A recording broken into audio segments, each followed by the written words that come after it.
सुबह जब रीना दुकान आई तो उसे राख का ढेर देखकर गहरा आघात पहुंचा। हे भगवान, मेरी मेहनत की कमाई सब जलकर खत्म हो गया। उधर गांव का मुखिया भी वहां पहुंच गया। यह बहुत बड़ा अपराध है। हमें तुरंत पता लगाना होगा कि यह किसकी करतूत है। रीना ने रोना बंद किया और अपने दिमाग से सोचना शुरू किया।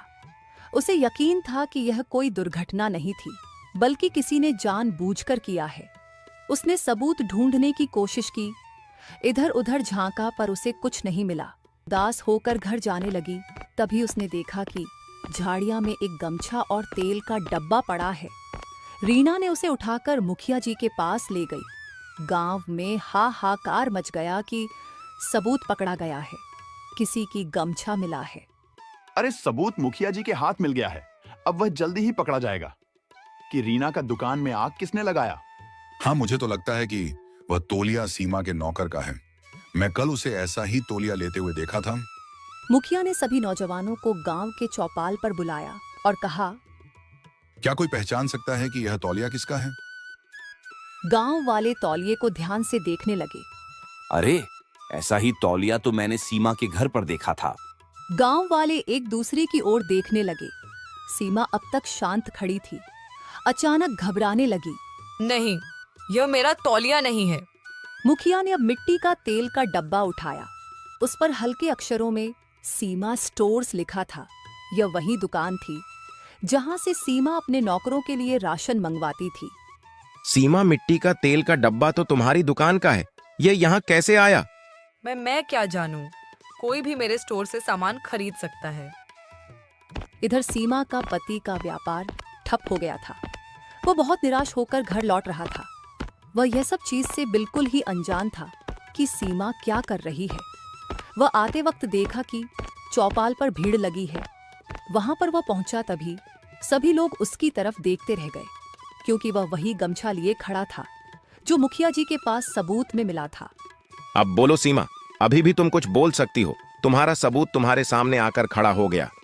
सीमा ने इधर उधर देखा, लेकिन कोई रास्ता नहीं बचा था। गांव वाले भी अब उसे घूर रहे थे।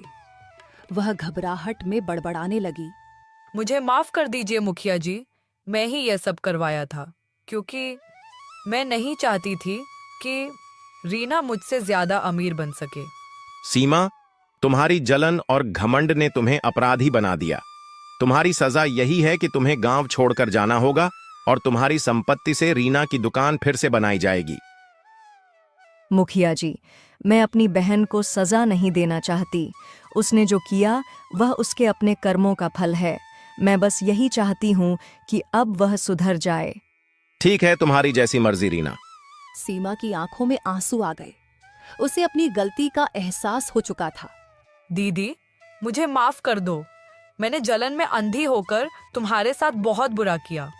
अब मैं कुछ भी करने को तैयार हूँ, बस मुझे अपनी बहन बना रहने दो। रीना ने अपनी बहन को गले लगा लिया। गांव वालों को रीना की दरियादिली देखकर बहुत अच्छा लगा। अब सीमा को अपनी गलती का एहसास हो चुका था। रीना ने उसे अपने कारोबार में काम करने का मौका दिया। अगर तुम मेहनत से काम करोगी और ईमानदारी से चलोगी तो तुम्हें भी सफलता मिलेगी, लेकिन अगर फिर से कोई चालाकी की तो मैं तुम्हें कभी माफ नहीं करूंगी।